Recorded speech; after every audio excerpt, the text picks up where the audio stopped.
What's up guys, Natasha Martinez here for Complex News.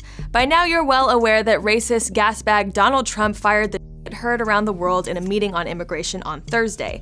The Washington Post broke the story that Trump said, "Why do we need more Haitians?" and when talking about immigrants from there, El Salvador and African countries, responded, "Why are we having all these people from whole countries come here?" Despite Trump's non-denial denials, his comments were confirmed publicly by Senator Dick Durbin of Illinois, who proved to the world that hole gate is a real thing.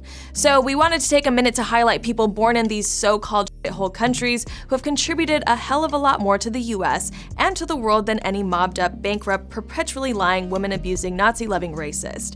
And a note before we get started, Trump insulting these countries has everything to do with his fear and hatred of people who don't look like him, and nothing to do with the countries themselves. Botswana was one of the few nations to give an official response to Trump, mockingly asking for clarification on whether they are one of the hole countries the KKK's favorite president was referring to. Shouts to Botswana for whoever is writing their press releases these days, and also shouts to bringing us Professor Sheila Two. Two grew up in Botswana but came to the US for college. She studied nursing and continued on to get a doctorate in nursing sciences and several postgraduate degrees. Beginning in 1985, she got heavily involved in HIV prevention. She has been a leading voice in the field for decades now. Professor Two was the founder and president of the Society for Women and AIDS in Africa, Botswana chapter, which educates volunteers on home care and informs people about HIV and AIDS. She was a professor of nursing and director of the World Health Organization's Collaborating Center for Nursing and Midwifery Development in Primary Healthcare for Anglophone Africa at the University of Botswana. She's a former member of parliament and was Minister of Health of Botswana from 2004 to 2009.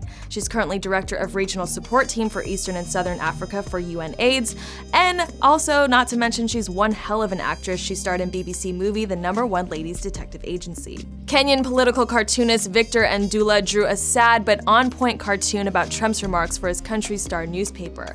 But there's no cartoon that could tell us how sad we would feel if Trump's remarks meant Americans wouldn't see any more of Lupita Nyong'o. Nyong'o was born in Mexico but moved to her parents' native Kenya when she was just a baby.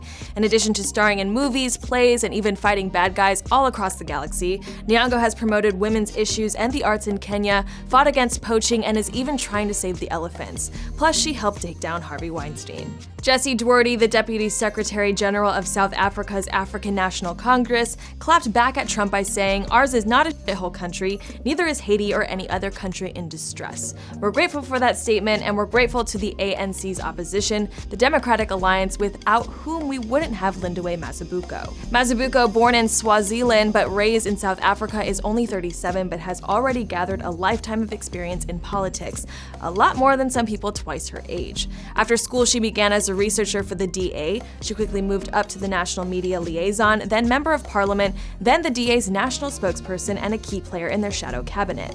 In 2011, she was elected DA parliamentary leader and became South Africa's official leader of the opposition. In 2014, Mazibuko decided to take a break from politics. Shortly thereafter, she blessed our shores with the fellowship at the Institute of Politics at Harvard's Kennedy School, and got a master's there as well.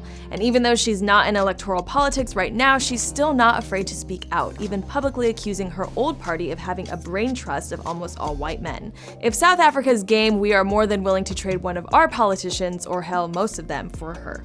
Donald Trump wants to kick 200,000 Salvadorians out of the country who came following a devastating 2001 earthquake. We want to kick him out, especially if it means we can keep Julio Torres. Torres, who is Salvadorian, is a relatively new addition to the Saturday Night Live writing staff.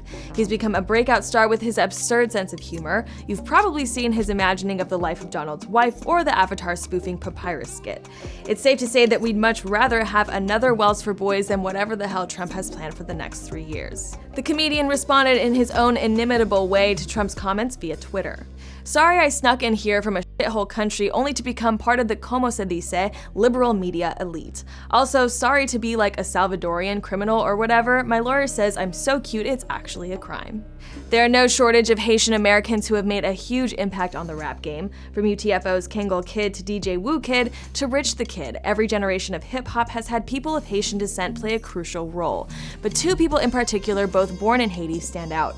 Herbie Lovebug Azor discovered Salt and Peppa and Kid and Play, and wrote and produced more Golden Age classic songs than we have to list in this video. And of course, there's Wyclef Jean. Clef moved to the US when he was 9, but during his massive success both with the Fugees and on his own, the multi-talented rapper and musician consistently repped for his home country.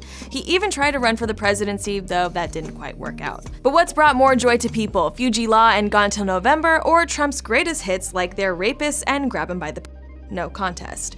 If you have more ideas of people from countries our president hates who have more impressive accomplishments than him, I know it's a very long list, leave them in the comments. For Complex News, I'm Natasha Martinez.